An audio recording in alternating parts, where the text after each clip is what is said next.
You've been tracking the third interstellar visitor known as Oumuamua. No, wait, that's the first one. This is Atlas, the latest cosmic drifter. You're aware it's enormous, zipping along at incredible speeds, and downright bizarre. Yet, you might be unaware of the drama unfolding on October 29th. In a little over 4 weeks, Atlas will vanish behind the sun, concealed from all earthly observatories. Harvard astrophysicist Avi Loeb argues this isn't mere chance, it's a prime chance. A chance for the sun's gravitational pull to slingshot it into a lasting orbit, locking it eternally within our solar system. Now, things turn downright thrilling. Over the past 48 hours, fresh findings have emerged. Its mass clocks in at a staggering 33 billion tons, far larger than predictions suggested. The composition defies every established principle we hold. And that eerie green luminescence that sparked so much buzz? It flared precisely when it should have been utterly implausible. We've dissected Loeb's complete interview, where he unpacks each irregularity, every improbability in the stats, and every clue hinting this might not match the official narrative. We'll unpack his assertions, the raw data's revelations, and the implications when Atlas fades from view in 29 days. Regardless of whether you see it as an oddball comet or a deliberate intruder, one truth stands firm. October 29th could rewrite the script. The critical maneuver phase, the irreversible threshold, and we'll detail precisely why Loeb urges booking your getaway before then. Dive in with us.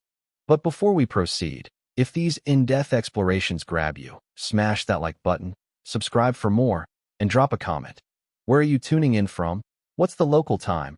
And share the strangest incident you've ever encountered? Chapter 1. October 29th shifts the paradigm. To kick things off, consider Avi Loeb's exact words from that interview. His opening salvo reveals his entire perspective. He skips the wild guesses and avoids jumping to extraterrestrial conclusions. Instead, he zeroes in on a figure, 20 kilometers. That's the diameter he first computed for Atlas from its initial luminosity upon detection. Imagine 20 kilometers across. To grasp the scale, it's larger than Manhattan. It's double the chunk that collided with Earth 66 million years ago, wiping out the dinosaurs. For an object allegedly hurled from a distant star system and wandering the galaxy indefinitely, that's colossal. Loeb's thoughts snap straight to the probabilities. He notes, we have solid estimates for the rocky debris scattered in interstellar voids, drawn from observations of starbirth zones, planetary assembly simulations, and the prevalence of heavy metals out there. Crunch the numbers on how frequently a chunk this size would casually intersect our inner solar system, and the result hits you. Once in 10,000 years. Just once every 10,000 years. We've only been rigorously hunting interstellar wanderers for about a decade. Stretch it a bit if you include pre-tech eras when spotting them was dicey. 1 decade of scans, and we snag an event rarer than a once in 10,000 year occurrence. The probabilities? Let's say they're eyebrow-raising. But Loeb pushes deeper. He highlights our prior discoveries. 2 interstellar objects predating Atlas, Oumuamua in 2017 and 2 I/Borisov in 2019. Those were compact. Oumuamua stretched around 100 meters, akin to a soccer pitch in length. Borisov mirrored that, spanning a few hundred meters. Typical dimensions, if typical, applies to anything from beyond our stars. Space debris patterns adhere to a clear trend. Tiny fragments vastly outnumber giants. It's fundamental astrophysics. As worlds coalesce and systems eject surplus, you end up with trillions of grains per pebble, trillions of pebbles per rockslide. Thus, by the numbers, we'd expect to uncover something like 100,000 Oumuamua-scale interlopers before encountering Atlas's behemoth. 100,000 we'd have missed, yet we've only nabbed 2. Sure, you might counter that our tools favor spotting the hefty ones. Perhaps the minis evade notice, and Atlas popped first due to its vivid shine. A valid critique, but here's the twist. Atlas shouldn't have gleamed so intensely from its discovery spot. Detected on July 1st, 2025, it lurked past Jupiter's path, in the dim outskirts where solar rays fade and most bodies stay faint. Comets that far out typically hibernate, inert icy husks cruising the chill. They won't sprout their signature coma, that hazy envelope of vapor and particles, until nearing the sun, often within Mars's reach. Yet Atlas shimmered vividly, more than faintly. It blazed clear enough for easy detection, brightly shining, so vivid that early estimates figured it must be massive just to bounce back that kind of sunlight. It resembled flipping on a lamp right in the heart of Antarctica. That kind of behavior wasn't expected so soon. In the chat, Loeb emphasizes this point. He explains that comets usually have to approach within roughly 5 astronomical units from the sun, 5 times the distance between Earth and the sun, before the sun's heat ramps up enough to vaporize the ice and trigger the gas release that renders them observable. Yet Jupiter sits beyond 5 AU. Atlas was already radiating light when it was even more distant, farther out than anticipated. That is, unless, and here's where the idea of extraterrestrial tech first slips into the discussion, unless the sun wasn't the source of its warmth, unless it generated its own illumination. Hold off on jumping to conclusions, though. Better to trace Loeb's reasoning gradually, since this marks the spot where evidence begins to accumulate. It's where the flukes start layering up, making you question if fluke even fits anymore. Next, Loeb draws attention to the path it follows. And that's when the notion of precise calibration truly emerges. Incoming objects from beyond our solar system could approach from any angle or direction. No logic dictates they'd respect the flat disk of our planet's orbital path. That's our system's layout, not something outsiders would mimic. A visitor from another star ought to show up with a haphazard tilt and direction, unlinked to our ecliptic. Yet Atlas doesn't behave that way.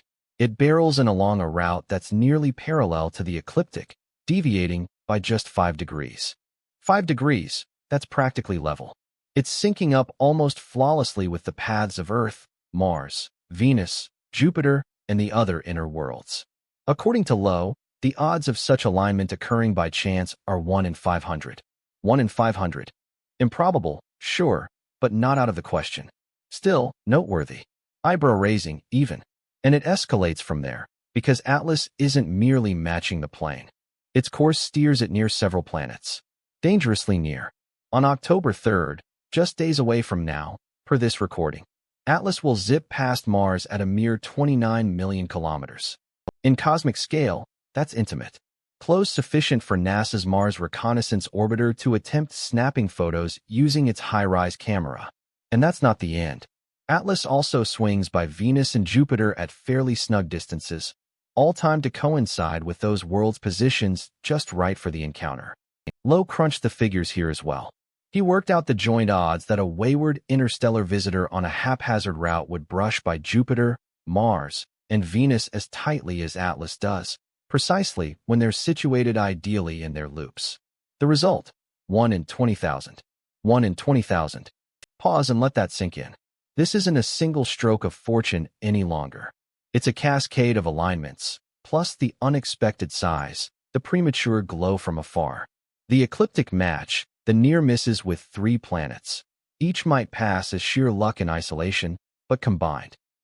In the interview, Loeb draws an analogy.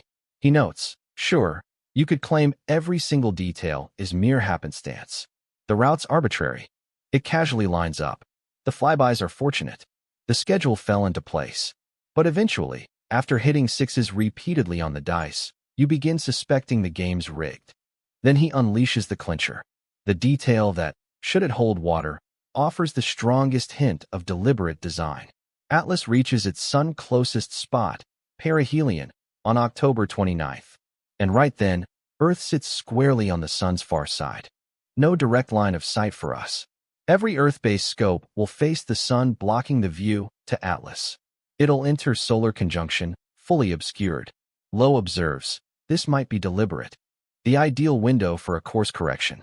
If the goal was harnessing the sun's pull to decelerate, alter direction, or slip into a solar orbit undetected, October 29th provides cover behind the sun, away from prying eyes. He dubs it a reverse slingshot maneuver. Typically, probes exploit the slingshot to accelerate. They ignite thrusters at peak speed, nearest a heavy body like the sun, maximizing velocity shift from minimal push. In reverse, though, it flips, thrust to decelerate, shed momentum, allow gravity to snag it into a bound path. Should Atlas pull that off, If it executes the shift on October 29th, invisible to us, it could lock itself into our solar system indefinitely. No mere flyby and exit like a standard interstellar drifter. It would linger, circling the comet swings back around the sun, lingering in our local area for what seems like forever. Loeb highlights how the timing of its closest approach to the sun, combined with being blocked from Earth's sight right then, piles on even more unlikely coincidences. Imagine tweaking Atlas's path just a bit, altering its speed randomly or nudging its arrival by only a couple of weeks ahead or behind, and the chances of it hitting that solar close-up exactly when our planet is hidden on the far side drop way down. It's not out of the question, but definitely a long shot. Yet another detail that fits together almost suspiciously well. This leads Loeb straight into the bigger picture. He points out, if we're dealing with extraterrestrial tech here, it's picking the perfect instant to act. The ideal spot for any sharp turn is at that sun-hugging point, where gravity packs the most punch. Plus, the sun itself shields it from our telescopes. That's not merely clever strategy. It's what you'd pull off if avoiding detection during those path adjustments was the goal. He treads lightly, presenting it as a potential idea rather than hard fact, opting for wording like might be and assuming it's engineered, that setup would enable. He's sketching a theory, testing an angle, but the message rings loud. The arrangement feels overly ideal.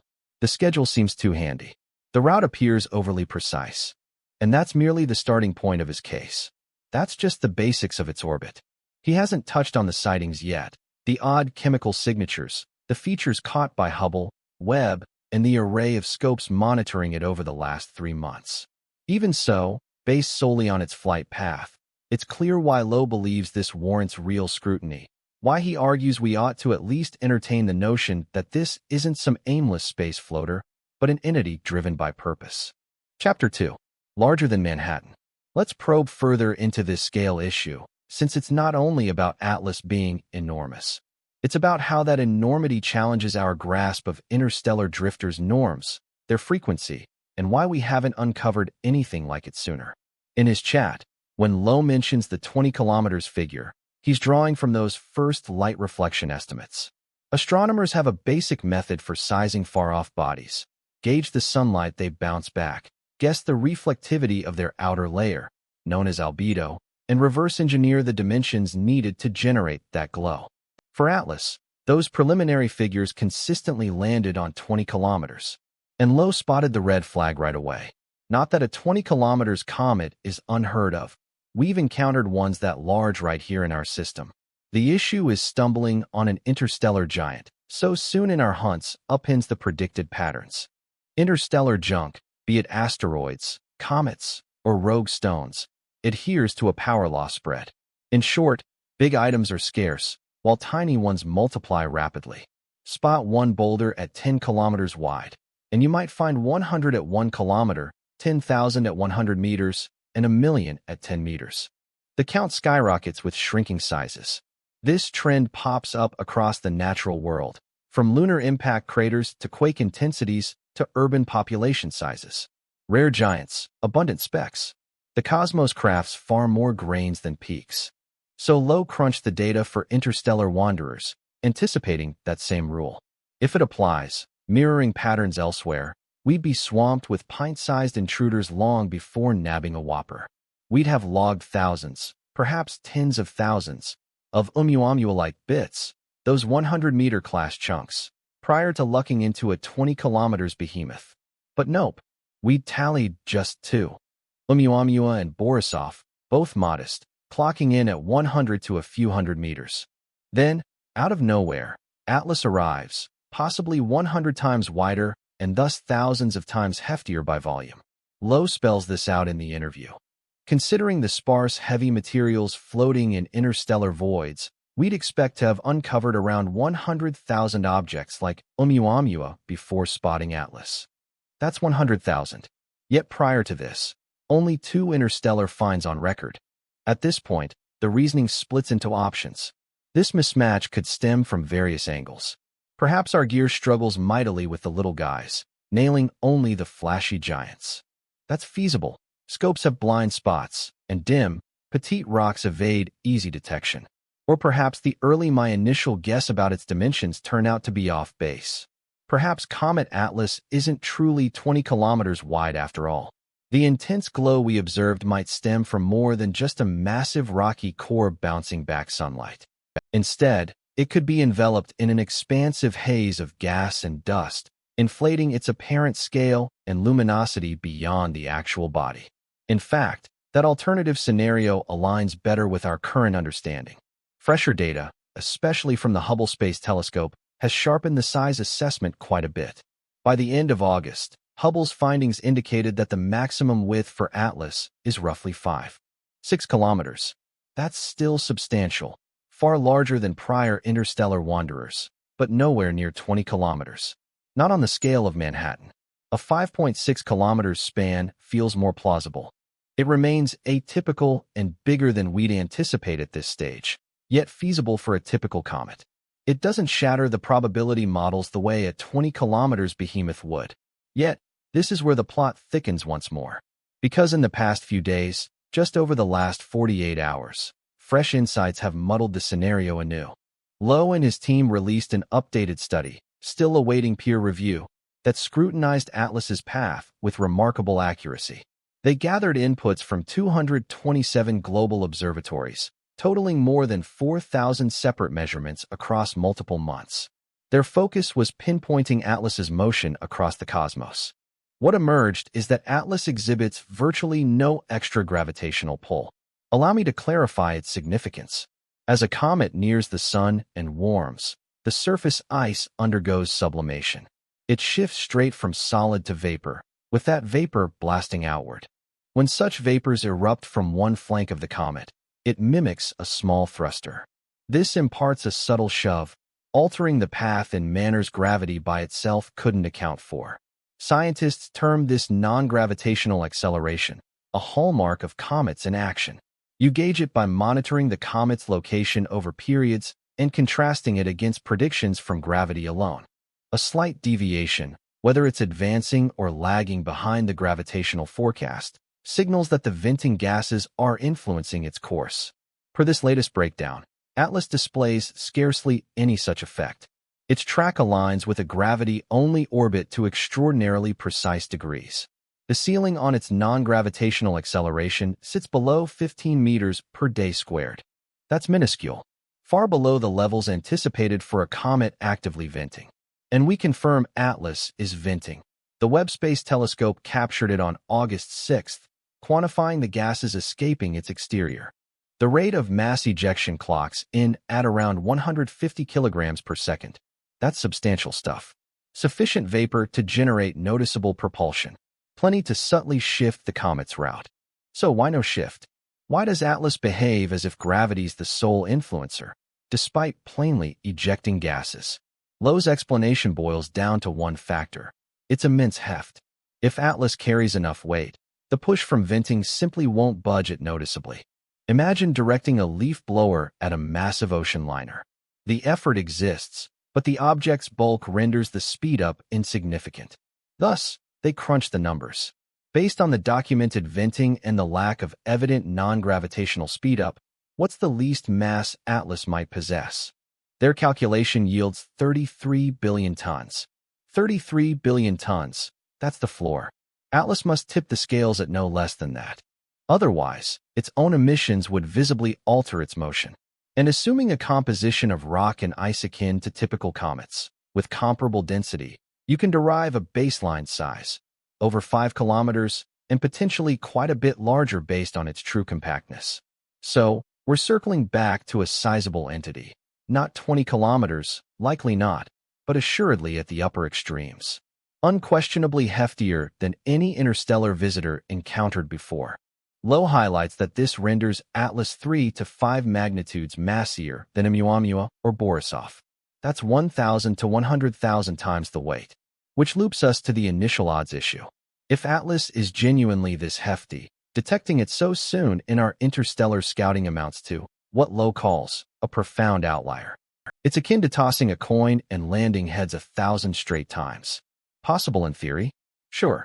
Probable? Hardly. Still, there's an alternative spin on that 33 billion ton figure.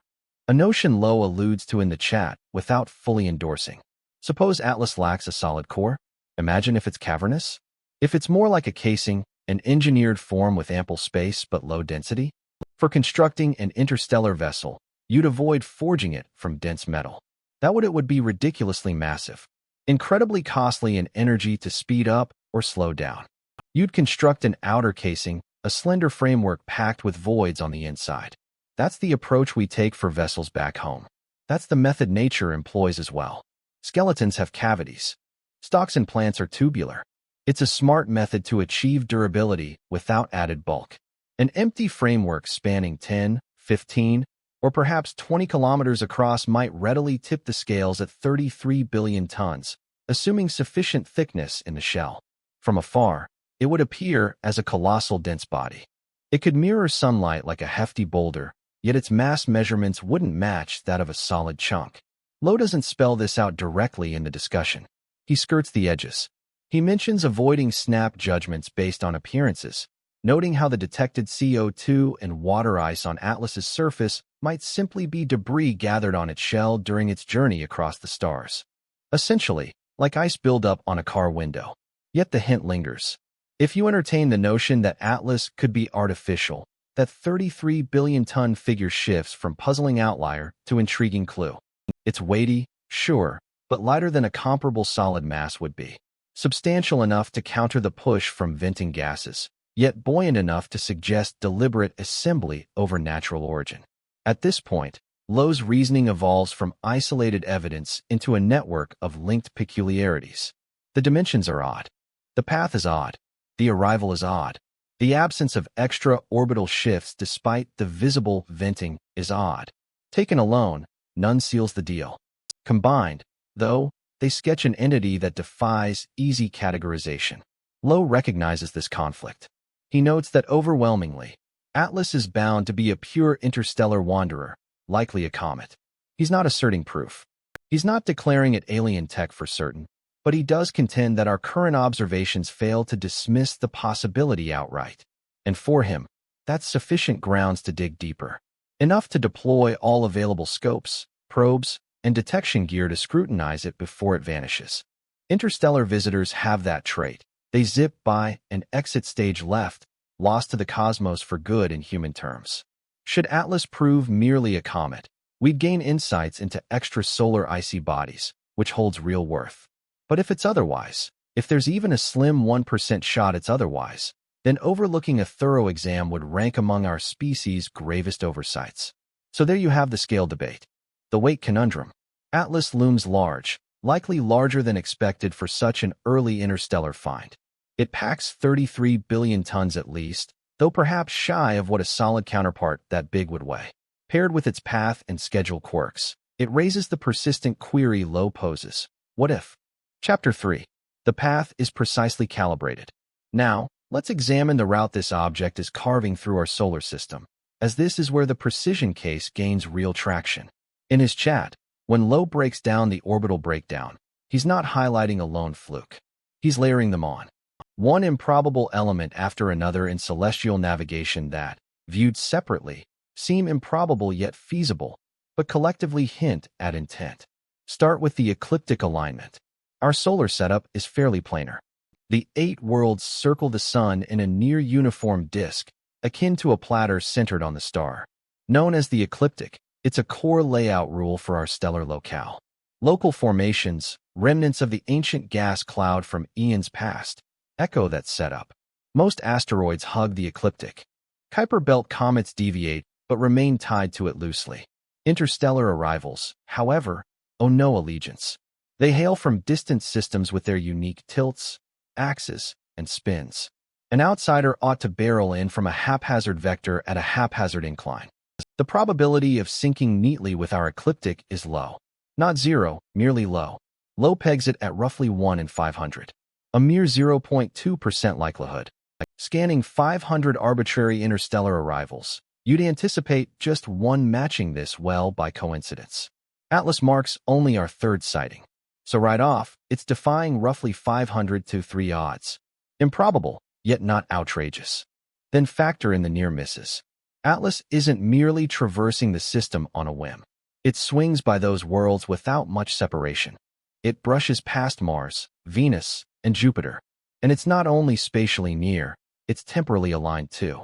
It reaches each planet's path right when that world is positioned conveniently close. Consider the precision that demands. All the planets are in constant motion. Mars circles the Sun in roughly 687 days. Venus does so in 225 days. Jupiter requires about 12 years. They're spaced at varying radii, traveling at distinct velocities, and only occupy particular spots at precise moments. For a visitor from beyond our system to skim by all three on its journey, the synchronization must be impeccable. Loeb crunched the numbers on this as well. He examined Atlas's path and computed the smallest separations it attains from each planet's route, not merely in position, but factoring in the planet's actual locations as Atlas traverses the area. The odds of these three near misses occurring randomly, assuming a haphazard entry time and direction, calculate to roughly 1 in 20,000. 1 in 20,000. This isn't like 500 to 1 anymore. It's thousands upon thousands against. And that's solely for the planetary brushes. It doesn't even include the ecliptic positioning, which adds another layer of improbability. On October 3rd, mere days away, Atlas will zip within around 29 million kilometers of Mars. In the grand scale of the cosmos, that's practically a graze. It's near enough that NASA intends to point the HiRISE instrument aboard the Mars Reconnaissance Orbiter straight at Atlas for imaging. HiRISE is built to capture the red planet's terrain in stunning detail, down to spotting single rocks or rover paths. Aiming it at Atlas could yield our clearest view so far of this enigma, possibly distinguishing its core from the enveloping gas and particle haze.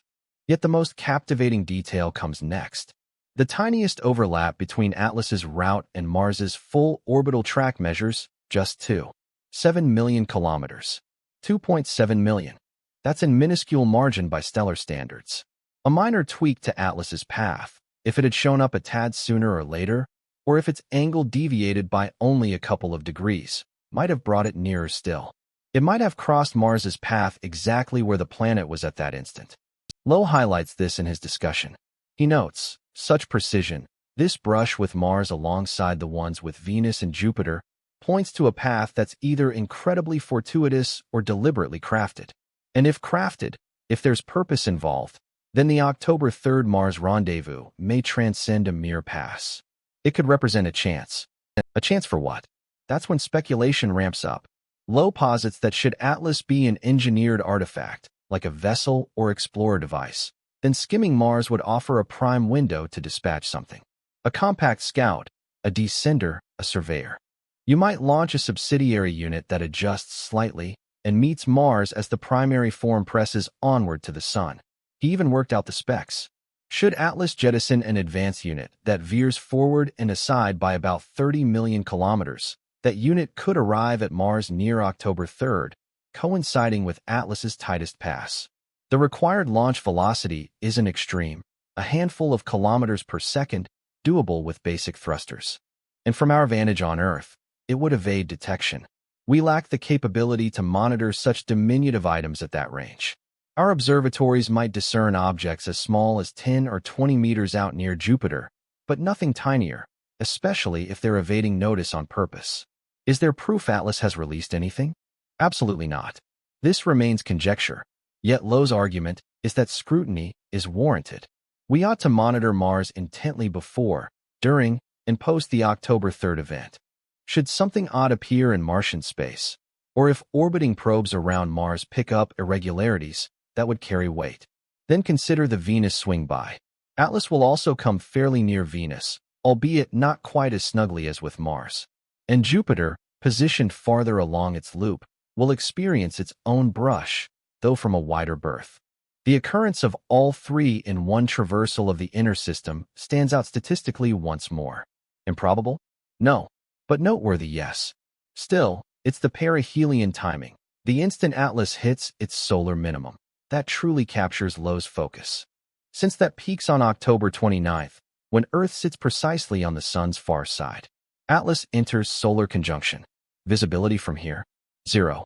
Terrestrial scopes will have the Sun blocking the view outright. Orbital instruments free from atmospheric interference will still grapple with the solar brightness overwhelming adjacent sites. Loeb terms this a concealed observatory. He explains that if engineering a route to enable this maneuver, if it goes unnoticed, would be the perfect one. Perihelion offers the ideal spot for a deceleration burn since the sun's gravitational pull peaks there. Plus, the Oberth effect, how orbital dynamics boosts propulsion efficiency when speeding past a heavy body, operates in the opposite direction.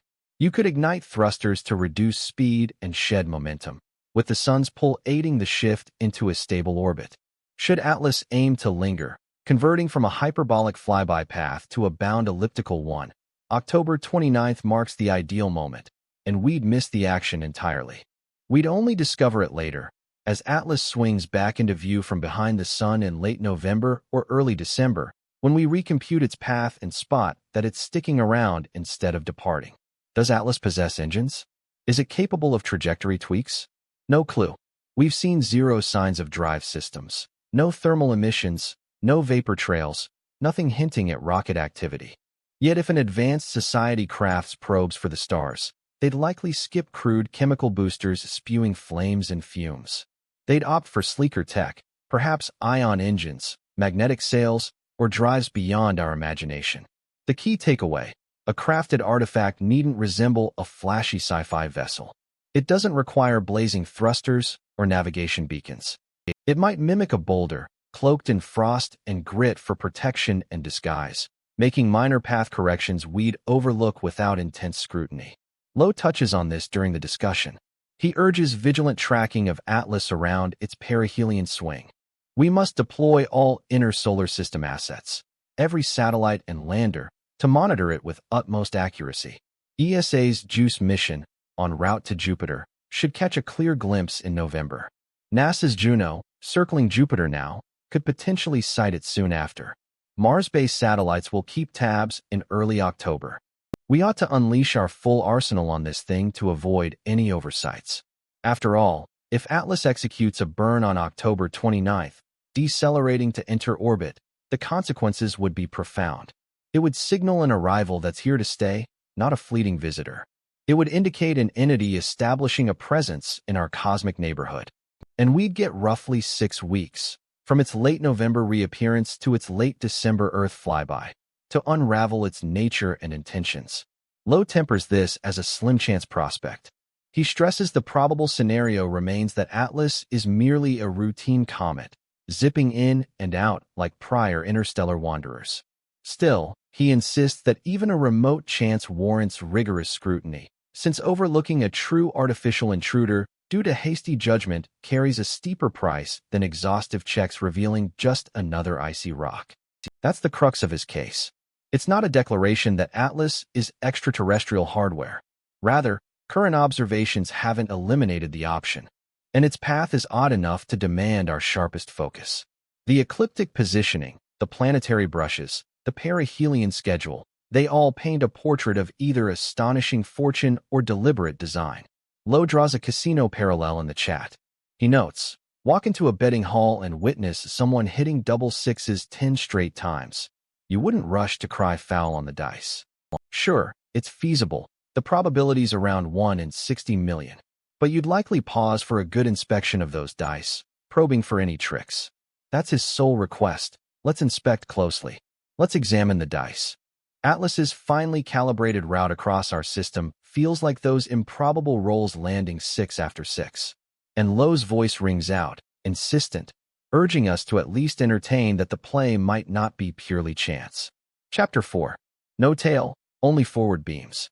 Time to discuss Atlas's true appearance, as this is where imaging data conflicts with standard comet expectations. It's also where Loeb drops one of his boldest assertions from the talk, the headlights idea. Spotting comets is straightforward, Loeb explains. Like zebras via their patterns, comets reveal themselves through tails, their hallmark trait. Nearing the sun and warming, surface ices vaporize straight from solid to gas in sublimation. This forms a luminous haze of vapor and particles encircling the core, dubbed the coma, plus a streaming tail trailing the comet, driven by solar winds and light pressure. The tail invariably comet tails invariably point away from the sun, regardless of the direction the comet itself is heading. That's due to the sun's radiation pressure and the solar wind pushing the material outward, much like strands of hair whipping in the wind. This feature lets you spot a comet right away. Locate the hazy blob, check the tail's direction, and you've pinpointed the sun's position relative to it.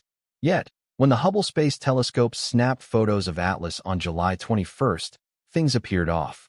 The images revealed a droplet-like envelope of dust enveloping the core, along with a subtle tail suggestion, but its alignment was peculiar. Rather than a distinct stream trailing behind away from the sun, there was a diffuse beam of light extending toward the sun, frontward, as if the comet sported forward beams instead of a rearward appendage. Before diving deeper, it's worth pausing to consider the challenges of capturing such images through a telescope. Astronomy presents real difficulties. Photographing something hurtling through space at cosmic velocities, billions of kilometers distant, means exposure duration is crucial. The subject shifts position while the shutters open, leading to streaking artifacts. You end up with a luminous streak along the path of motion. Should that path align toward the sun, it might mimic a leading radiance, when it's actually just the blur from movement. Experts at NASA wasted no time highlighting this possibility. They explained that the seeming protrusion heading sunward in Hubble's shot was probably a byproduct of the observation technique. As Atlas sped toward the sun, Hubble followed its track during the exposure, causing fixed stars in the background to elongate into lines and possibly fabricating an illusion of an anterior tail. Still, Avi Loeb wasn't fully persuaded. He teamed up with fellow researchers to publish an article exploring if Atlas might represent extraterrestrial engineering. Among their supporting points was this odd leading luminescence. They contended that although blurring could account for some observations, the intensity and form of the protrusion didn't fully align with typical motion-induced distortion. Then, toward the end of August, a noteworthy update emerged. The Gemini South Observatory in Chile obtained fresh photographs of Atlas.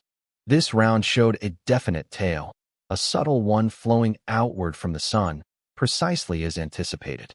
By that point in late August, Atlas displayed classic cometary traits that seemed entirely ordinary. Researchers examining those shots declared it validated their ongoing hunch. Atlas qualifies as a comet, releasing gases, forming a hazy atmosphere, and sprouting a tail. End of discussion. However, Loeb notes the sequence of events raises eyebrows. In the initial 6 weeks post-discovery, Atlas exhibited unclear optical characteristics. The leading shine, absence of an obvious tail, and unexpected luminosity for something so distant from the sun. Only after it ventured within Mars' orbital path, where solar warmth intensified dramatically, did it begin resembling a standard comet. In his discussion, he draws a parallel to a novel. We ought not to assess a story solely by its jacket, he suggests. Atlas sporting a cometary tail now doesn't automatically reveal its inner makeup. Perhaps its exterior is layered with frozen water and particles gathered over eons traversing the void between stars, essentially, ice glazing the exterior. As that layer vaporizes from the sun's heat, it generates the precise tail formation typical of comets, regardless of whether the underlying body is a pristine icy boulder or something else entirely. This remains conjecture, of course. No concrete proof exists that Atlas harbors an atypical core beneath its sheath. Yet the premise holds that outward looks aren't definitive. An artificial probe voyaging interstellar distances for millions of years would gather layers of rubble, gas from space, frost crystals, and micrometeorites. Everything would adhere and solidify on its hull. Upon reaching a new stellar neighborhood, it would resemble a comet superficially, even if its essence differed. Adding to the intrigue is the emerald radiance. This latest twist has even staunch believers in Atlas's natural origins scratching their heads. On September 7th, amid a full lunar eclipse, a pair of astrophotographers in Namibia seized the moment under exceptionally inky conditions. The eclipse blotted out the moon's glow, removing a key glare source, allowing for prolonged exposures of the comet. Their results were captivating. Atlas emitted a brilliant, undeniable green hue. Verdant comets aren't entirely novel. History has examples. The tint typically stems from C2 molecules, pairs of carbon atoms linked. Exposed to solar ultraviolet rays, these fluoresce, releasing green wavelength visible light. It operates like a neon tube, input energy at one frequency, output illumination at another. Thus, a comet's green sheen generally signals C2 in the surrounding haze, generated through the vaporization of surface ices. Observations of organic materials on the comet's exterior revealed nothing out of the ordinary. No peculiarities aside from the fact that spectral data from ATLAS, collected only a month prior in early August, indicated minimal presence of diatomic carbon. Indeed, researchers at Arizona's Kitt Peak Observatory determined that ATLAS ranked among the comets with the lowest concentrations of carbon chains on record. It exhibited remarkably reduced amounts of the substances typically responsible for green fluorescence. Then, how did it acquire that green tint by September? From where did the diatomic carbon originate? A possible answer is that it existed all along, merely concealed under the surface. As ATLAS drew nearer to the sun and the warmth escalated, underlying ice layers thawed, revealing new substances rich in carbon elements. That emerald luminescence might signal exposure to internal ice that had remained hidden until now. An alternative theory, suggested by Loeb in a subsequent blog entry following the release of the green photos, posits that the hue may not stem from diatomic carbon whatsoever. It could arise from cyanide instead. The enormous telescope in Chile recorded a sharp surge in cyanide emissions from ATLAS during late August, with levels spiking sharply as the comet neared the sun. Under certain circumstances, cyanide can generate a greenish shade as well.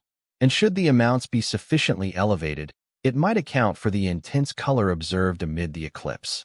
Yet a third option exists, one that's considerably more conjectural, yet merits discussion due to its connection to the overall array of irregularities. Suppose the green radiance signifies some form of ignition? Imagine if ATLAS, regardless of its true nature, surpassed a critical point of solar warmth that provoked an alteration in its conduct. Loeb doesn't explicitly state this in his discussion, though the suggestion lingers. In his latest publications, he describes the shift in color as abrupt. It seemed like a tipping point rather than a slow evolution. Suddenly, no trace of green. Immediately after, a striking emerald, as if someone threw a lever. Should ATLAS prove to be an engineered artifact in dormancy, journeying across the frigid void of interstellar realms for eons, it would require a mechanism to rouse itself upon entering a fresh stellar domain. Heat would serve as a logical catalyst. With proximity to the sun raising surface temperatures, mechanisms might energize, devices might engage, and such awakening could yield side effects, thermal output, illumination, or molecular releases that we might mistake for typical cometary venting. This remains pure hypothesis, lacking concrete proof, but it aligns with the recurring quirks Loeb continues to emphasize. ATLAS mimics a comet closely, yet not perfectly. It possesses nearly all anticipated traits, albeit with peculiar deviations. A tail that emerges belatedly, and forward-facing sheen that's unexpected. A chromatic shift inconsistent with the spectral readings. While each oddity could have a mundane justification alone, collectively they suggest an entity striving to impersonate a comet but falling just short. Moreover, consider the molecular makeup. The Webb Space Telescope examined ATLAS on August 6 and scrutinized the vapors in its envelope via spectroscopy. Their discovery was atypical. The proportion of carbon dioxide to water ice stood at 8:1, an 8-to-1 ratio. This qualifies as one of the most extreme such proportions documented for any comet, whether natural or not. Comets within our solar system generally feature far greater quantities of water ice compared to carbon dioxide ice. Water abounds universally. It's ubiquitous. Every frozen entity we've probed, be it comets, Jupiter's satellites, or Saturn's rings, consists predominantly of water ice laced with minor impurities. ATLAS inverts this norm. It features carbon dioxide as the primary component, with scant water present. What accounts for this reversal? One rationale is that ATLAS originated in an exceedingly frigid region of its originating stellar setup, distant from its central star, where carbon dioxide ice endures while water ice vaporizes across geological timescales. It might be authentically primordial, predating our own solar system, hailing from a star born in an earlier galactic era with distinct elemental distributions. A different rationale holds that the carbon dioxide accumulated recently, a layer of frost deposited on the exterior amid Atlas's transit through interstellar expanses. Clouds of interstellar medium harbor carbon dioxide. Traversing such a nebula, particles might adhere to its chilled exterior, gradually amassing a sheath of CO2 ice. Or, and here Loeb's thesis advances, the CO2 might function as a shielding mantle, an intentional veneer crafted to buffer the structure and control its heat during voyages across stellar voids. Carbon dioxide ice possesses distinct thermal characteristics from water ice. It evaporates at varied thresholds, scatters sunlight differently, and guards against rays in unique manners. In designing a vessel to endure interstellar travel, one might select CO2 within the framework of thermal control. Though this veers into profound conjecture, it defies no physical principles. We recognize that carbon dioxide ice operates unlike water ice. We understand it can establish enduring dP under appropriate circumstances. Objects can form in various ways, and we're aware that anything journeying across space over millions of years requires protection against radiation, tiny meteor particles, and drastic temperature shifts. The argument Ellie repeatedly advances is that we ought to avoid jumping to conclusions. We can't simply examine the outer makeup and declare it reveals the full story of the interior. That 8:1 proportion is odd. It merits attention. It warrants further examination. Yet it neither confirms Atlas as a natural formation nor establishes it as artificial. It's merely one more piece of evidence amid an expanding array of elements that challenge conventional theories. Chapter 5. Could it be extraterrestrial tech? Let's tackle the issue head-on. The query Loeb raises in his article and delves into during the discussion. Is this entity, known as 3 Atlas, of alien origin? Not merely if it might be or could be, but what evidence would compel us to determine it truly is. This is where Loeb's method shines, as he's not indulging in baseless guesses. Instead, he's developing a structure, a systematic process, a mindset for assessing objects from other star systems that resist defaulting to ordinary origins while steering clear of extraterrestrial claims absent solid proof. During the conversation, Loeb describes a concept he dubs the Loeb scale, a scoring mechanism ranging from 0 to 10 for gauging how probable it is that an interstellar body is artificial as opposed to ordinary. A score of 0 indicates an item exhibiting every trait of a standard comet or asteroid. It displays a coma, vents gases in expected patterns, follows a path aligned with gravitational pulls and propulsion influences, and boasts a common chemical profile. No oddities here, move along. At the opposite end, a 10 signifies clear artificiality. The thing alters course through means defying natural physics, broadcast transmissions, reveals constructed features in detailed photos, or emits warmth inconsistent with sunlight exposure, hinting at an onboard energy supply. It performs actions that unmistakably signal sentience, eliminating any uncertainty. Scores in the middle represent a spectrum. An item with a couple of irregularities might score a 3 or 4. One accumulating several baffling traits and unlikely probabilities could hit 6 or 7. The goal is to equip ourselves for the influx of such cosmic travelers we'll encounter soon, and we certainly will, with the Vera Rubin Observatory projected to detect one every few months after full activation. We require a reliable evaluation method, a sorting protocol, to pinpoint which demand deep analysis and which are plainly routine debris zipping by. Loeb proposes that anything exceeding a 5 on this metric should prompt a worldwide scientific initiative, not alarm or armed readiness, but a unified research push. We'd deploy all telescopes, probes, and monitoring devices at our disposal. We'd share findings across borders, since, as Loeb emphasizes, extraterrestrials ignore our territorial lines. They disregard which country spots the visitor or claims oversight. Such a cosmic arrival concerns all of humankind, demanding a collective global action.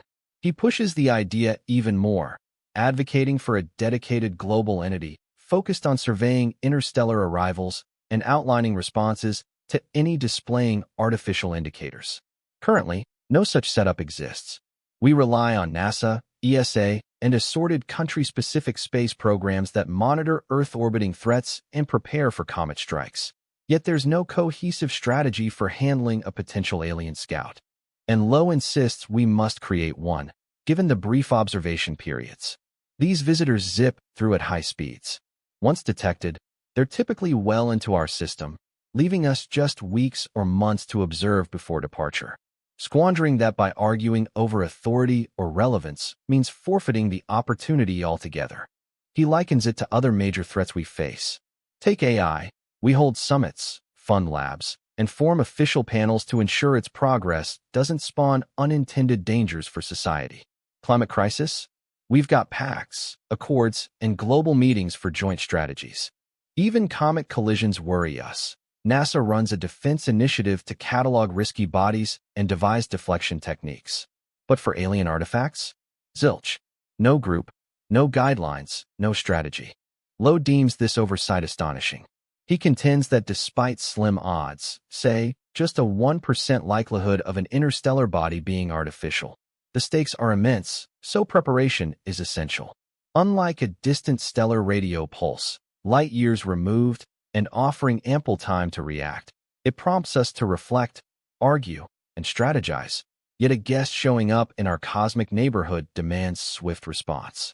So, how does Atlas rank on the anomaly spectrum? The interview doesn't pin it to a precise figure, but clues point to roughly a 5 or 6. It's not outright artificial, yet peculiar enough to merit close scrutiny. The path it follows stands out. The weight exceeds what's typical. Its look includes oddities. The composition feels off.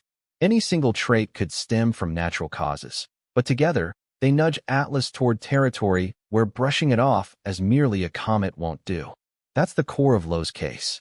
He isn't claiming it's unquestionably an extraterrestrial vessel. Rather, it's bizarre to the point that we ought to monitor it intently and remain receptive to the chance it isn't purely organic. After all, the downside, overlooking it too soon and letting a real artificial intruder slip by, would mark a blunder of monumental scale. Loeb ventures further into murkier waters, proposing that should Atlas prove engineered, it may not arrive with good intentions. He nods to the dark forest theory, a sci-fi notion positing a cosmos teeming with smart societies, all hushed because broadcasting your existence invites peril. Without grasping another's motives, unable to confirm they're peaceful, the wisest move is concealment, to lurk as the hunter, avoiding the hunted role. Under this lens, a probe from afar slipping into a new stellar domain might serve as a spy, collecting data ahead of a bigger contingent, or it could herald an assault, primed to neutralize safeguards or unleash armaments before detection. Loeb presents this as speculation, not forecast. In the chat, he notes Atlas might arrive to rescue or ravage us, and readiness for either scenario is key. But the deeper message carries weight. Spotting potential tech means we can't presume harmlessness. We must evaluate its powers, course, risk potential, and act fast, while distance still affords choices. What choices, though? Precious few. If it's a craft already penetrating the inner solar system, halting it lies beyond us. No armaments exist to shatter a 20 kilometers body. No vessels could catch it at that velocity. Our strongest play? Outreach. Broadcast a greeting. Forge a link. Pray its creators respond. Loeb advises that upon confirming artificial origins, a priority should be beaming a basic signal. Greetings. Enter our solar patch. Peaceful intentions here. Classic initial encounter steps. Then observe. Check for replies. Watch for shifts in its actions indicating comprehension. Yet this hinges on us even spotting engineered markers. And that's a genuine hurdle. We hunt for signs aligning with our tech visions, radio waves, thermal traces, sharp-edged forms. But a society eons ahead, crafting star-spanning explorers, could wield methods so superior we'd miss them as man-made. As Arthur C.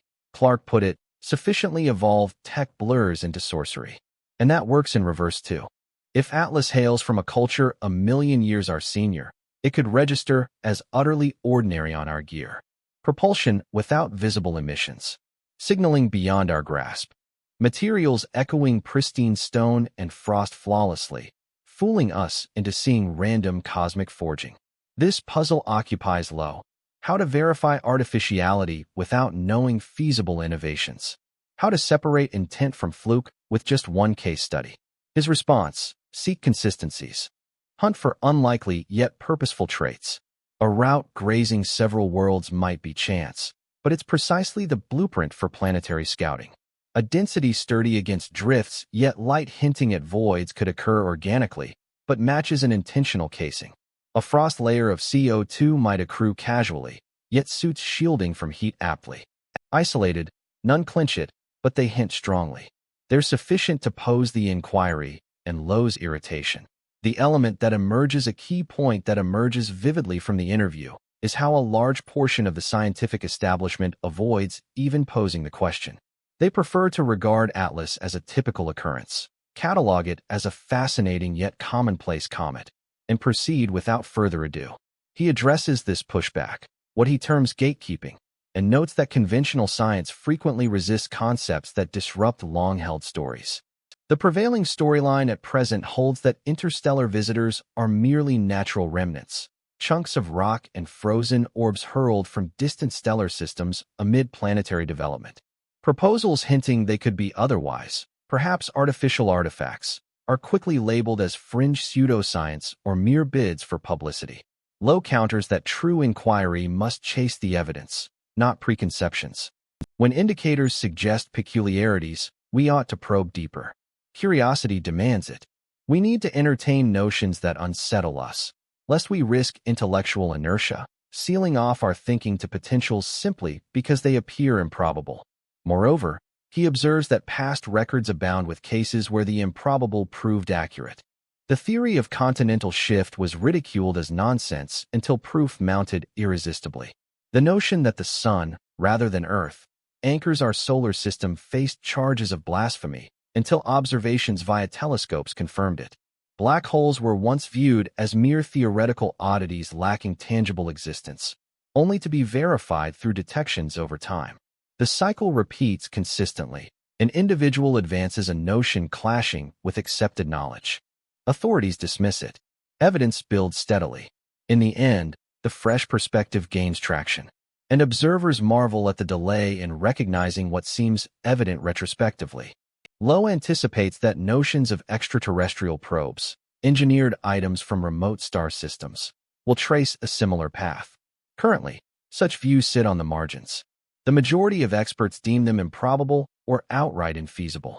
Yet as detections of interstellar bodies increase, as scrutiny intensifies and irregularities accumulate, the proof will grow irrefutable. And at that juncture, Loeb aims to stand documented among those who treated it with gravity from the outset. Chapter 6. The mass inventory falls short. Circling back to the figures, since this forms the crux of Loeb's most solid reasoning. That 33 billion-ton figure isn't merely an intriguing aside. It imposes a limitation.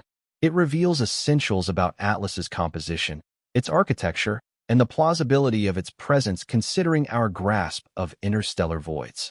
In the interview, when Loeb delves into the mass inventory, he means a straightforward computation.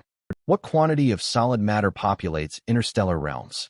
And with that quantity in mind, how frequently might we anticipate encounters with varying scale items traversing our solar system? Our galaxy harbors a fixed stock of dense elements: carbon, silicon, iron, oxygen, the building blocks of stones, worlds, and minor planets. The bulk resides bound within stars and worlds. A fraction wanders interstellar expanses as grains and tiny fragments. From time to time, portions get expelled from stellar setups during world building, propelled outward via gravity tugs from massive planets, transforming into wandering interstellar refuse. Tallying all such expelled stuff and spreading it through the galaxy's expanse yields a concentration figure. So many tons of stone per cubic light year. The value is modest. The cosmos vast and largely vacant.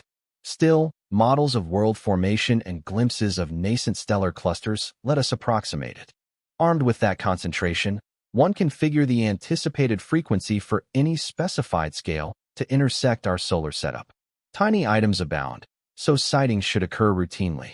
Massive ones prove scarce, so encounters might span eons. The pattern adheres to a power law distribution, allowing projections for any scale of interest. Regarding Atlas, using the preliminary 20 kilometers measurement, Loeb figured such a behemoth would appear roughly once per 10,000 years. Even adjusting to 5 or 6 kilometers per the 33 billion ton mass assessment, the frequency remains sparse. Perhaps every millennium or every several millennia, varying by the precise interstellar populace model. Yet in just 10 years of searching, we spotted it. That's the probabilistic strain Loeb repeatedly underscores. It's akin to forecasting a specific elusive avian to swoop by your vantage every millennium, only to glimpse it on your inaugural observation session. Might it be sheer fortune? Certainly. Uncommon occurrences transpire. Lotteries yield winners. Bolts descend. However, pairing this numerical quirk with the prior oddities, the path, the schedule, the optical quirks, shifts the impression from chance toward an alternative explanation. An additional route to ease this strain exists. Perhaps our projections for the interstellar mass inventory err. Perhaps more material lingers than we thought. There's way more rocky stuff drifting through interstellar space than we might imagine. Should the density of that cosmic junk turn out to be tenfold or even 100-fold greater, stumbling upon Atlas right at the start of our observations wouldn't seem odd in the least. Yet that idea brings up fresh challenges. If vast interstellar voids are packed with sizable bodies, how come we haven't detected a bunch more already? The Vera Rubin Observatory fired up in 2025, and it's unearthing asteroids at a staggering pace. Thousands every week just within our own solar system. Were interstellar wanderers plentiful, Rubin ought to be picking them up nonstop. Up to now, though, it's only turned up a few potential ones, with the majority still under verification. So, perhaps the mass estimates hold true and Atlas is merely a rare outlier. Or maybe those estimates are off, and we're on the cusp of learning that such objects abound far beyond our expectations. In any case, the pieces don't align perfectly. Loeb leans toward a different explanation. Atlas seems unusually hefty not because it's a dense rock, but due to its form. A casing, an enclosure, something expansive in scale yet sparse in density. This could account for its 33 billion ton weight, sufficient to counter outgassing forces, yet far less than what a compact body of similar dimensions would tip the scales at. Consider the vessels we construct ourselves. The International Space Station spans enormous dimensions, but its mass is modest compared to its footprint, largely hollow interiors framed by slender panels. Spot it from afar and mistake it for a solid metal block, and you'd balloon its true weight out of proportion. A similar dynamic might govern Atlas. Should it prove cavernous, engineered for minimal heft and peak performance, it could match our observed mass without demanding an improbably scarce origin. Still, this theory has a snag. We lack any concrete proof that Atlas is empty inside. No views penetrate its depths. Internal makeup remains uncharted. We're stuck with orbital paths and a mass figure pulled from the absence of extra gravitational pulls, data that squares neatly with a solid form, albeit one heavier than anticipated. To crack this, we'd need tools to scan the core. Radar could do the trick, provided we get sufficiently near. It slices through exteriors to unveil what's beneath. We've charted comet innards in our system this way, firing radio signals and timing the rebounds.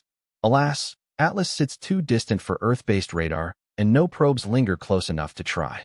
The high-rise camera aboard the Mars Reconnaissance Orbiter, set to snap Atlas on October 3rd, only captures exteriors. It won't peer inward.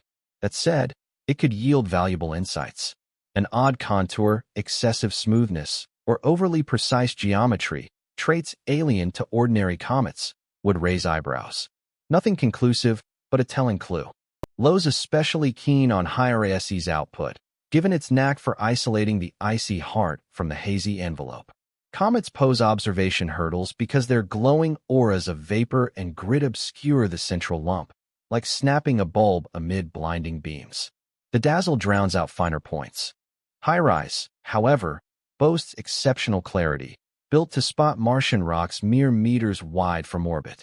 Aiming at Atlas from 29 million kilometers off, it ought to pick out traits as small as roughly 30 kilometers. That's too coarse for skin-deep scrutiny, but fine for teasing apart the core from its gaseous shroud and refining size gauges. Should the nucleus measure over 5 kilometers, if HiRISE validates Atlas stretching 10, 15, or even 20 kilometers wide, the density puzzle intensifies. A solid piece that vast at just 33 billion tons would demand ultra-low density stuff, like riddled ice or bubbly frameworks, clashing with standard comet makeup. And if Atlas emerges both outsized and oddly buoyant, the artificial origin idea gains traction. Not confirmed, but credible. Loeb schemes another angle on the mass tally that's ripe for deeper dives. The influx of interstellar drifters hinges on planetary births and expulsions across the galaxy. Abundant world building, with planets orbiting most stars, points to a brisk output. Scarce formation would mean scant visitors. Exoplanet hunts like Kepler have confirmed planets thrive around the majority of stars, so density models bank on robust yields. Countless systems over eons spitting out boulders, icy bodies, and hurling them into the void. That ought to yield a hefty cadre of rogues. But if most of T-hat debris tends to be minor, think pebbles, boulders, or even chunks the size of a football field, and larger pieces remain uncommon, making Atlas a true anomaly. That is, unless, as Loeb proposes, a portion of these interstellar wanderers aren't rocks from nature at all. Should just 1% turn out to be engineered scouts crafted by galactic civilizations on exploratory missions, the odds shift dramatically. Explaining away a tech-based intruder wouldn't require vast quantities of flung-out asteroids. A single advanced society in the Milky Way opting to dispatch probes to neighboring systems would suffice. Considering the galaxy's billions of stars and its billions of years of age, such a scenario feels entirely plausible. Here, Loeb's reasoning ties into the larger debate on alien minds. If humanity stands solitary in the Milky Way, if Earth is the sole world to spawn a tech-savvy culture, then all detected interstellar bodies will prove to be mere stones and frozen relics, nothing else. Yet if company exists, if intellect thrives widely or even sporadically, then among the cosmic drifts, we'll spot man-made relics, scouts, abandoned hulks, or timeless vessels adrift in the emptiness. The key challenge arises: how do we distinguish them? How can we spot the crafted amid the natural clutter? Loeb's solution calls for rigor. We must scrutinize each interstellar arrival with precision, chart their traits, monitor paths, hunt irregularities, and dive deep when details clash, like odd mass, trajectory, or composition. Overlooking a real artificial arrival could rank as humanity's gravest oversight. With its staggering 33 billion-ton bulk and host of peculiarities, Atlas embodies the perfect candidate for such intense scrutiny. It defies easy classification as purely organic or engineered, lingering in that ambiguous middle ground of doubt. And that very ambiguity, Loeb contends, justifies keeping a vigilant eye on it. Chapter 7. Grazing the Sunday, October 29th. That's the pivotal date everything turns on. The moment Atlas hits perihelion, its nearest approach to the Sun, and slips from sight behind our star.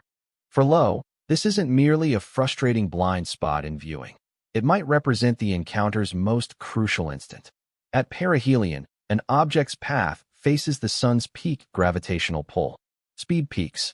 The orbital bend tightens most acutely. And if altering one's route dramatically, decelerating, accelerating, or redirecting, appeals, this is prime time. A modest propulsion burst here yields the greatest path deviation. Known as the Oberth effect, this core tenet of orbital dynamics is familiar to all mission engineers. Typically, we harness it for boosts, ignite thrusters at maximum velocity, nearest to gravity while like the Sun or a planet, maximizing the added energy's influence.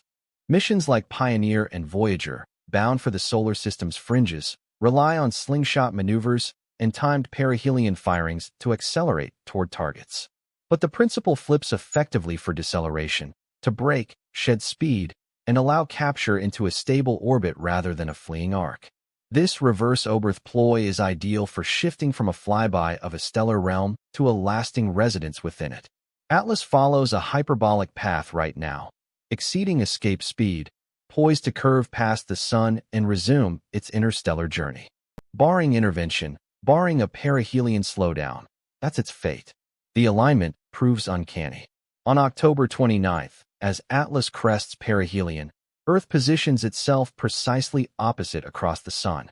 We'll enter solar conjunction, with Sol blocking our line of sight and its radiance overwhelming any signals. Terrestrial scopes will capture zilch. Orbital eyes like Hubble and Webb, immune to Earth's day-night cycle, will still falter.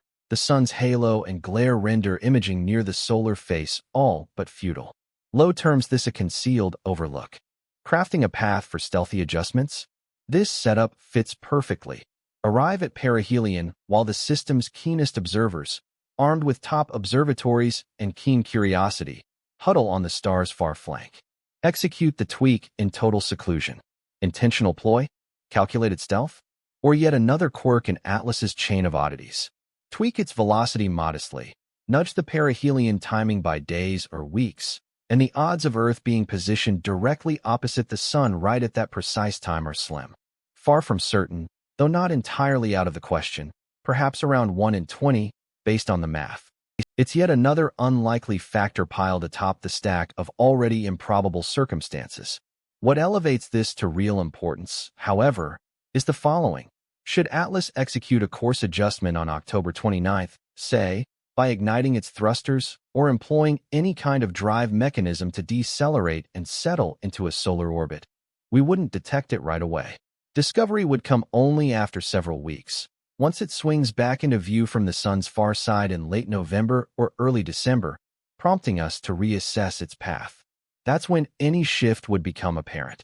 If the trajectory no longer veers off into deep space but settles into an elliptical loop confined to the solar system, it would signal that an adjustment took place. We'd recognize the intervention, yet remain in the dark about the timing, method, or propulsion tech involved. All we'd possess are the incoming path and the outgoing one for comparison. According to Loeb's estimates, a successful orbital capture, shifting to a stable, bound trajectory, could position Atlas for a swifter rendezvous with Earth. His projected schedule points to late November through early December for the nearest pass by our world. Not near enough for impact, mind you. It'd still hold at millions of kilometers distant, yet sufficiently close to afford far clearer observations than what we have today. This naturally prompts speculation about motives. Assuming Atlas represents advanced tech, a scout or vessel of sorts, what might drive it? Why linger within the solar system rather than zip past? One theory involves reconnaissance. Such a device, built to scrutinize life-bearing planets, might opt to remain on station. It could circle at a safe remove, eavesdropping on broadcasts, scanning for signs of industry, following the paths of probes and orbital hardware. Over spans of months, or even years, it'd compile exhaustive intel on the society in question. Alternatively, it might aim to scout assets. Our solar neighborhood brims with valuables, frozen water on icy bodies like comets and satellites, or laden rocks, helium, drifting in the outer giant's clouds. A sophisticated society could dispatch emissaries to survey stockpiles, map stellar neighborhoods, and flag prospects for later harvesting. Or perhaps the goal is precautionary. Spotting traces of tech or signs of sapience, a unit might carry protocols to neutralize the find preemptively, staving off future risks. Loeb alludes to this as the dark forest hypothesis, the notion that broadcasting your presence invites peril, since alien motives stay unknowable. Thus, the prudent move becomes preempting any budding rivals before they gain the means to strike back.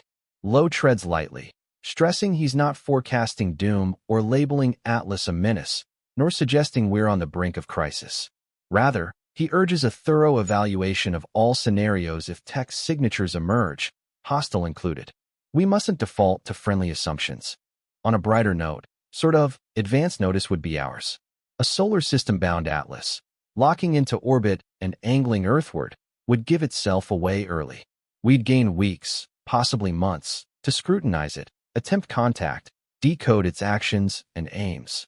That's worlds apart from an abrupt drop-in, leaving zero response time. Still, the observation period remains tight, spanning from Atlas's late November reappearance to its late December Earth flyby. We're looking at roughly 4 to 6 weeks. Throughout, vigilance must be unrelenting. Telescopes, orbiters, detectors all locked on target. Loeb notes in his discussion how NASA's Juno, looping around Jupiter, could catch a glimpse during Atlas's March 2026 Jupiter swing-by. ESA's JUICE mission offers a November vantage. Mars-based watchers can monitor from early October. We ought to synchronize these tools, harvest the feeds, ensure nothing slips through. After all, if October 29th marks the pivot, the instant Atlas commits to remaining, we must brace for the fallout. And presently, we aren't equipped for it. No strategy exists. No body oversees such contingencies. Not even agreement on the need for concern. Loeb's interview radiates his exasperation at this unpreparedness. He repeatedly drives home the imperative to treat it gravely. Low likelihood or not.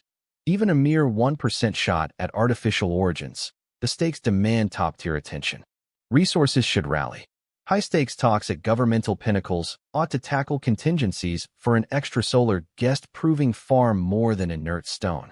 And yet most of the response the reception Avi Loeb has received from scientists has largely been skeptical. Experts dismissing his theories as absurd. Critics accusing him of seeking the spotlight. Others contending that merely suggesting extraterrestrial origins undermines the legitimacy of genuine astronomical research. Yet Loeb's rebuttal is straightforward. Science ought to pursue the data rather than preconceived notions. And the data surrounding Oumuamua, wait, no, Atlas here, though far from definitive, is odd enough to merit deeper scrutiny. Its path deviates from the norm. Its bulk exceeds predictions. Its arrival feels suspiciously timed. Its visible features show anomalies. Any one of these could be rationalized alone, but collectively, they form an intriguing puzzle worth examining. That critical juncture on October 29th, when it swings past the Sun at perihelion, marks the beginning of real insights. Should Atlas reappear in late November following the identical outbound path it entered on, it's likely merely a comet. An atypical one, no doubt, yet fundamentally ordinary. We could all breathe easy then. However, if it reemerges along an altered course, if its path has shifted, if it's not departing as before, that signals something remarkable has occurred. At that moment, the debate over whether Atlas is a natural body or an engineered artifact will intensify dramatically. Chapter 8. Gear up for every outcome. Loeb highlights a key insight during the discussion that's simple to miss but profoundly significant. He notes, it might arrive to rescue us or to wipe us out. We should ready ourselves for each option and confirm that all cosmic wanderers are merely asteroids. This remark sums up his core outlook on handling interstellar arrivals. Not through naive hopefulness, nor through unfounded dread, but via meticulous, methodical analysis and openness to the entire range of scenarios. The benevolent case is the one that springs to mind for many when picturing initial encounters. A sophisticated society capable of crossing the stars would likely have conquered the perils that beset developing worlds. Issues like limited supplies, ecological ruin, or internal strife. They'd exist in an era beyond want, beyond aggression, wise beyond our comprehension. And perhaps they'd impart that wisdom to us. Advances in tech, health, remedies for our pressing dilemmas. It's an uplifting prospect. Like the diplomatic ethos of Star Trek, a harmonious swap of knowledge across species. And it's far from outlandish. If smart life proliferates across the cosmos, if advanced societies emerge often, then surely some evolve toward benevolence. They master their aggressive impulses. They forge enduring, harmonious communities and extend aid to fledgling ones instead of hostility. But the malevolent case holds equal weight from another angle. And that's where the dark forest theory comes into play, though Loeb treads lightly on it in the talk. The core premise runs like this. The cosmos offers limited bounty. Suns, worlds, elements, power sources. If sentient beings abound, rivalry for those assets is unavoidable. Spotting another society poses a core dilemma. Their motives remain unknown. Are they cordial or hostile? Will they vie for your resources or strike you down first? In such uncertainty, the prudent move could be a preemptive assault, eliminating any budding rival before it grows strong enough to endanger you. Not driven by spite, but by logical survival instincts. It's a bleak equation, yet not illogical. Loeb doesn't champion this outlook. He's not predicting it, but he insists we can't dismiss it outright. If Atlas turns out to be a craft, if it's artificial, its creators and directives are mysteries. It might be a benign scout, or it could pose a grave risk. That's precisely why he stresses readiness. We must brace for either eventuality. Protocols should exist for engaging amiably if it's benign, and for protecting ourselves if it's adversarial. The issue is our lack of readiness for any of it. There's no unified protocol for sending signals to alien minds. No global agreement on our message or representative for Earth. And defense against a superior tech foe? We lack it entirely. Our top armaments, like atomic warheads, would barely scratch something Atlas-sized. Even if we managed to reach it, which is impossible given its velocity, blasting a 20 kilometers body would merely scatter countless debris chunks still hurtling toward us, exacerbating the threat.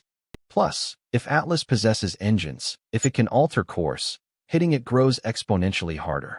An evasive target defies our current arsenal. We'd require capabilities far beyond our grasp. Directed energy systems, or something similar, would be essential. Directed energy weapons, such as powerful lasers or particle accelerators, could project force at light speed, leaving no chance for dodging, but we lack anything like that. Not on the scale to impact a huge body, nor with the necessary energy levels. We're at least decades from achieving such tech, possibly centuries. Thus, should Atlas prove aggressive, our choices are severely restricted. We might attempt dialogue, seek a deal, or persuade its controllers that we pose no danger. Yet if those efforts flop, we're stuck with nothing. That's precisely why Loeb pushes hard for a global body to manage these situations. The choices involved and the steps that could follow can't be handled by single countries going solo. They demand teamwork. They call for a collective human front. He compares it to various worldwide issues. Tackling climate change needs cross-border teamwork, since one nation's pollution impacts the globe. Controlling nuclear spread demands agreements and oversight because a single outlaw nation with nukes endangers all. Outbreaks require joint health initiatives, as illnesses ignore frontiers.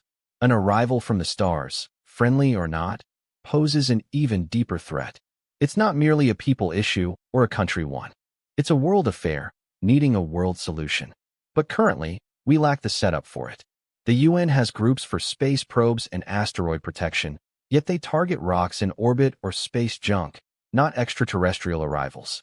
No entity exists to scan for text signals or orchestrate reactions to possible encounters. Loeb suggests flipping that script. We require a group with the clout and funding to monitor cosmic wanderers, probe them for artificial traits, and suggest handling strategies. It ought to be multinational, drawing from key space nations and experts in science. Plus, it needs defined guidelines, flowcharts for action. Spot this indicator, respond thusly. Notice that action, ramp up to this alert stage. Lacking such rules, we're navigating in the dark. We're improvising on the fly. And confronting something as pivotal as initial alien encounter, winging it spells catastrophe. Loeb stresses validation too. He insists on confirming every space rock is truly inert. Don't presume, check. That involves scrutinizing them closely, gauging traits, hunting oddities, and probing odd findings deeply rather than brushing them off. Here's where his Loeb scale re-enters. Rate each interstellar body from 0 to 10 on quirky attributes. Scores over 5 launch a global watch effort. Deploy every scope, every probe nearby. Full throttle to profile it and uncover its essence. For Atlas, such an initiative should be rolling already. We ought to have scores of instruments locked on. Sync data from Mars satellites, JUICE, Juno. As it nears, gather and dissect info live, scanning for any unnatural conduct. However, per Loeb's account, that's hardly the case.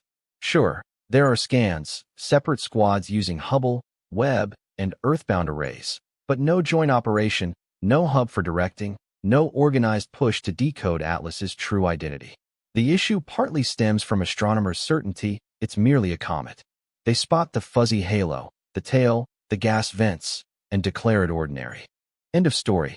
With that verdict, motivation to monitor fades. They shift to fresher targets. But Loeb contends that's rushing to judgment. True, Atlas shows comet-like signs, yet it sports mismatches too. The path, the bulk, the schedule, the makeup. Those quirks linger despite the tail. They persist. They demand answers. And absent solid ones, until natural causes explain every irregularity, don't seal the file. Stay vigilant. Keep gauging, keep probing. Since erring by labeling a real tech probe as routine iceball carries endless risks. We'd forego insights from a superior society. We'd botch the shot at outreach. We'd ignore alerts if the newcomer turned foe. Lowe's irritation rings clear as he discusses it's frustrating for him, like yelling into an empty space, alerting folks to a risk that nobody seems eager to heed. And deep down, he realizes that should he prove correct, if Atlas turns out to be far more than just a hunk of rock, everyone will glance back and question why we didn't probe deeper when the opportunity was right there. Chapter 9. The Pushback from Scientists. To get the full picture, we have to address the counterarguments, since Loeb's assertions didn't emerge in isolation. They've sparked a fierce backlash from astronomers, much of it downright scathing. Tom Statler at NASA, serving as the program scientist for small bodies at the AY, stands out as one of the sharpest detractors. He's insisted time and again that every piece of evidence labels Atlas as a standard comet. The fluctuations in brightness, the release of gases, the emergence of a tail, all align with the behavior of an icy object warming as it nears the sun. Nothing in the data demands we bring in extraterrestrial tech. Statler emphasizes how comets are naturally erratic. Even those from our solar system act oddly until the underlying physics clicks into place. They flare and fade unevenly as various ice spots vaporize. They sprout jets that nudge them off course unexpectedly. They break apart and reassemble. These are chaotic, intricate things, and Atlas slots right into that mold. The initial bright glow, which sparked the early 20 kilometers size calculation, can stem from a vast coma building up well before reaching the sun. Should Atlas pack extra volatile materials, stuff that turns to gas at cooler temps, it might begin venting sooner than most comets. That would generate a glowing haze of vapor and particles, inflating its apparent size beyond the actual core. As for the path syncing with the ecliptic plane, that one, in 500 fluke, it doesn't strike as so odd once you factor in detection biases. We spot more objects slicing through the inner solar system close to the orbital plane of planets, since that's the zone where our scopes focus most. Intruders arriving at sharp, perpendicular tilts to the ecliptic could zip through undetected entirely. Those near misses with several planets? Likely just another filter effect. We flag interstellar visitors that graze worlds because such brushes grab attention. We publish on them. We spotlight them. Ones that steer clear of anything noteworthy might slip by unnoticed or ignored. Chris Lintott of Oxford University has dialed up the directness in his takedown. He dismissed Loeb's extraterrestrial tech idea as utter rubbish. In his view, floating wild theories for events that fit simple natural models is poor scholarship. It's akin to spotting aerial lights and leaping to UFOs, bypassing everyday culprits like planes, satellites, or weather quirks. Lintott and fellow skeptics note, this isn't Loeb's debut rodeo with tagging interstellar wanderers as alien artifacts. He pulled the same stunt with Oumuamua in 2017, suggesting its odd speed-up stemmed from a light sail, a flimsy, mirror-like film propelled by sunlight. That idea drew heavy fire from peers, who demonstrated that routine venting could account for the motion equally well. Detractors highlight the recurring theme.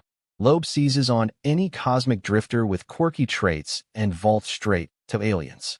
They call it hype chasing, a bid for the spotlight that undercuts serious hunts for intelligent life beyond Earth. SETI researchers, those probing for extraterrestrial smarts, feel especially irked.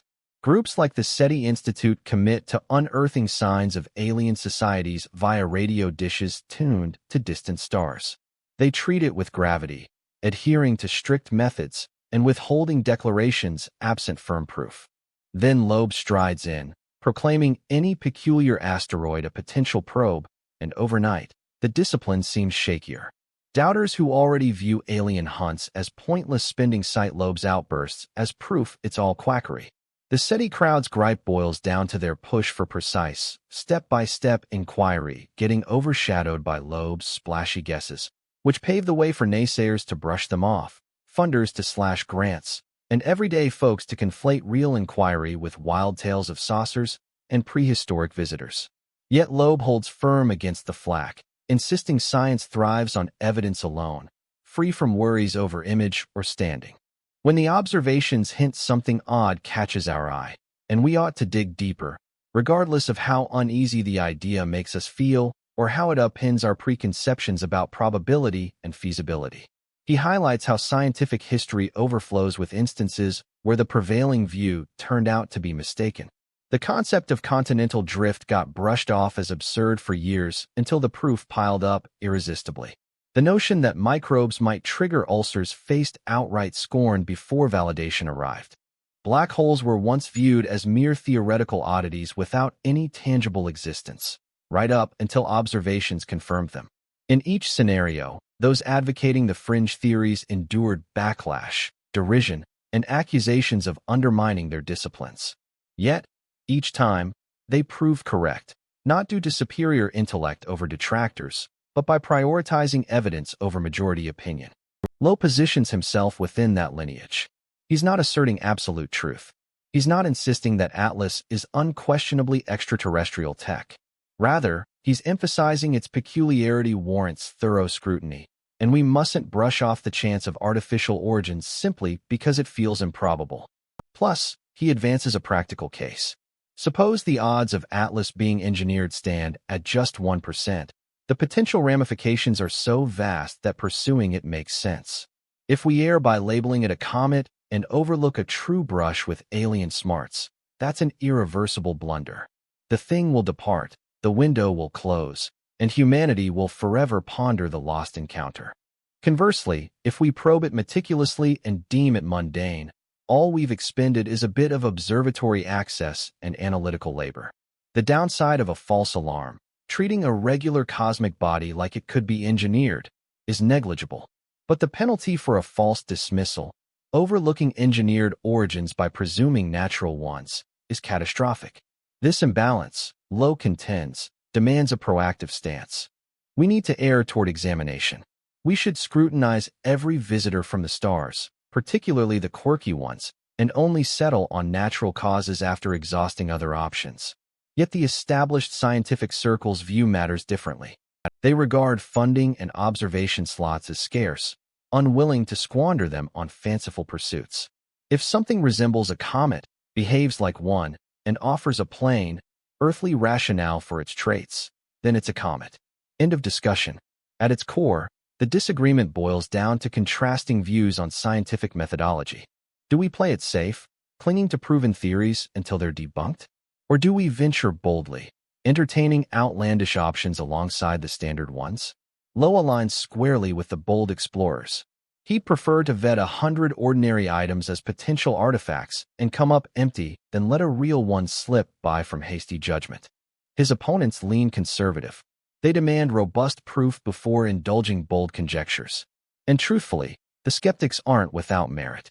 Proposing an interstellar wanderer as alien engineering is a seismic assertion. It would reshape our grasp of intelligent life across the cosmos. It would affirm we're not isolated.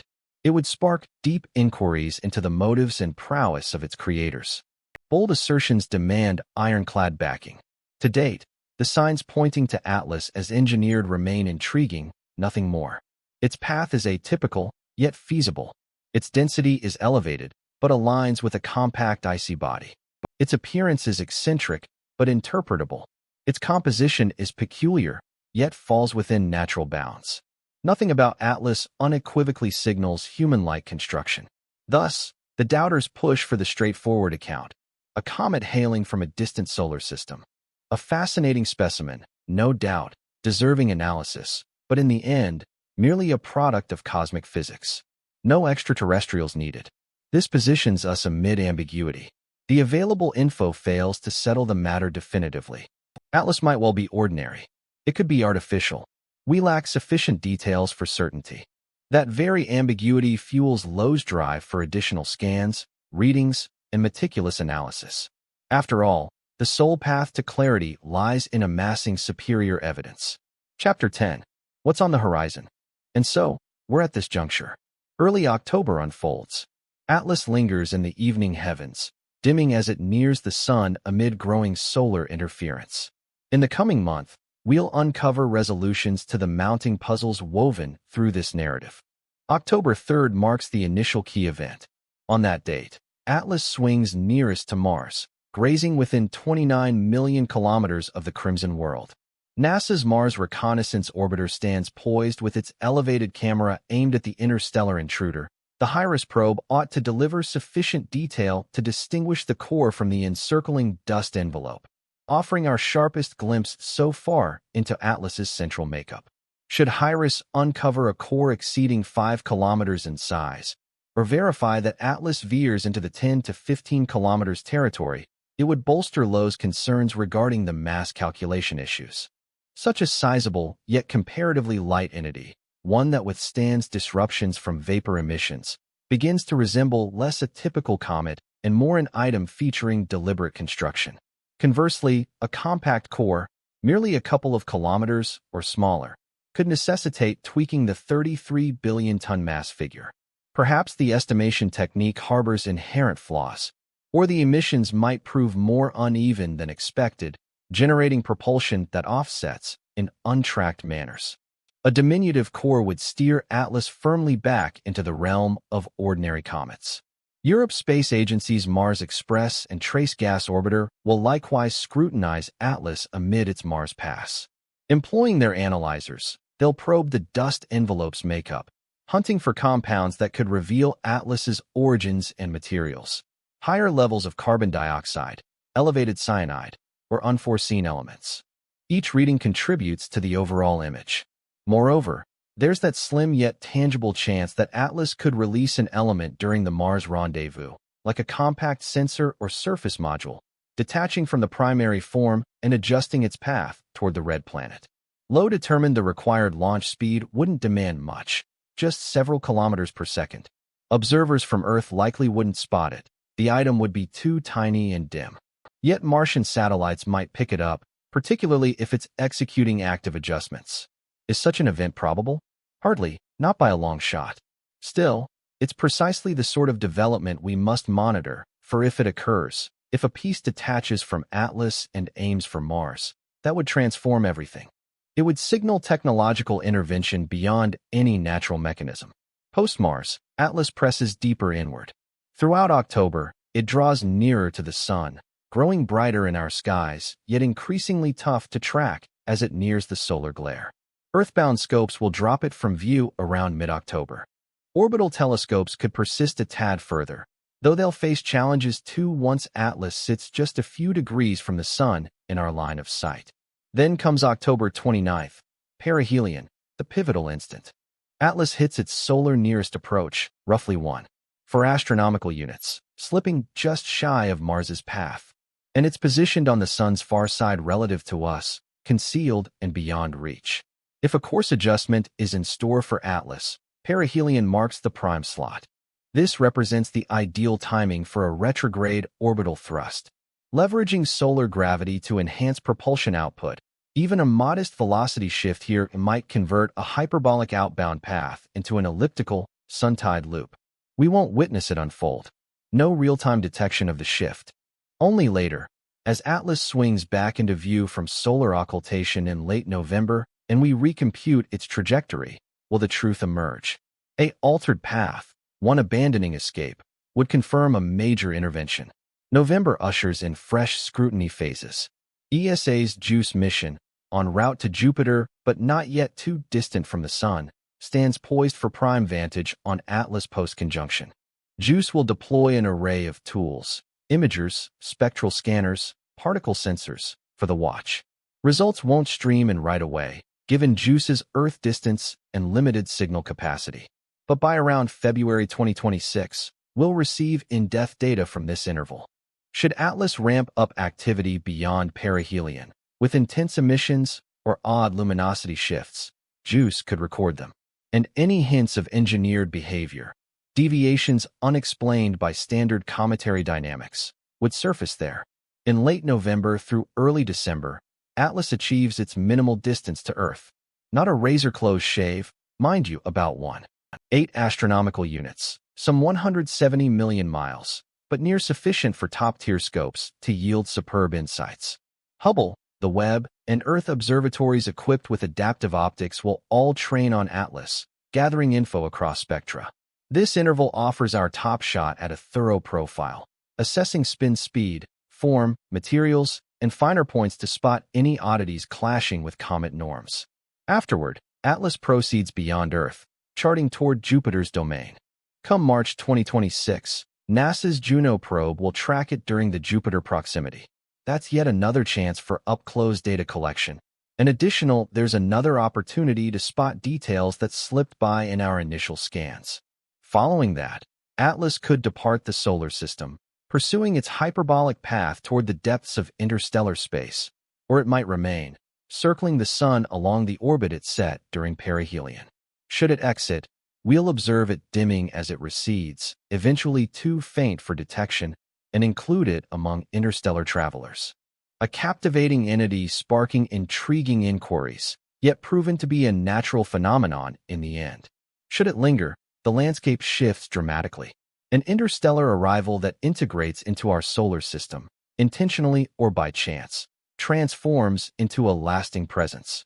An entity ripe for prolonged examination over years or even decades. A target for potential missions by probes, and perhaps one capable of replying if we attempt contact. Loeb's central message across this interview and his broader works on Atlas emphasizes readiness for both scenarios. Vigilance and monitoring is essential. Collecting robust datasets is key. Preparation to act is vital if the object reveals itself as beyond mere stone, since this marks just the start. The Vera Rubin Observatory is now active, surveying the heavens with remarkable speed. It's uncovering thousands of fresh asteroids. Amid these finds, additional interstellar objects will emerge, possibly one every couple of months, or even more frequently if they're abundant. Every such detection offers potential, a window into substances from distant stellar realms, insights into planetary development elsewhere in the galaxy, and conceivably, an encounter with something untouched by conventional natural forces. Loeb urges a methodical approach, assessing each interstellar find via his framework, probing the oddities in depth, and avoiding outright rejection of improbable ideas. The cosmos brims with unexpected twists, and our gravest error would be halting our search under the illusion of predictability. Atlas serves as a benchmark. As the third such interstellar detection, it stirs the most debate. The discussions surrounding it, along with clashes between Loeb and detractors, are shaping our handling of upcoming revelations. Will caution dominate, favoring natural origins until evidence demands otherwise? Or will curiosity prevail, with thorough scrutiny and receptive perspectives? This choice is pivotal as it shapes our perceptions. Assuming all is mundane filters every datum through that view, overlooking artificial traces even if evident.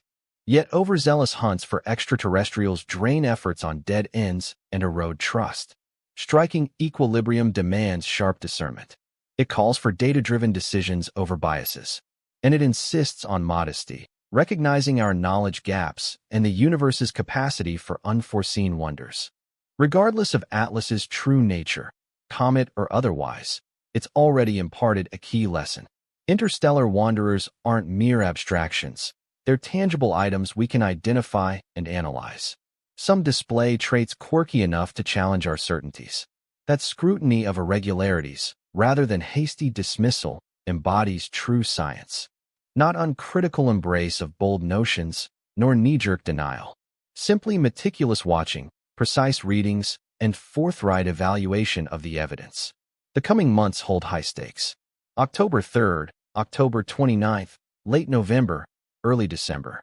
These junctures deliver fresh insights, sightings, and puzzle fragments, and by year's close, a sharper image of 3 Atlas's essence will emerge.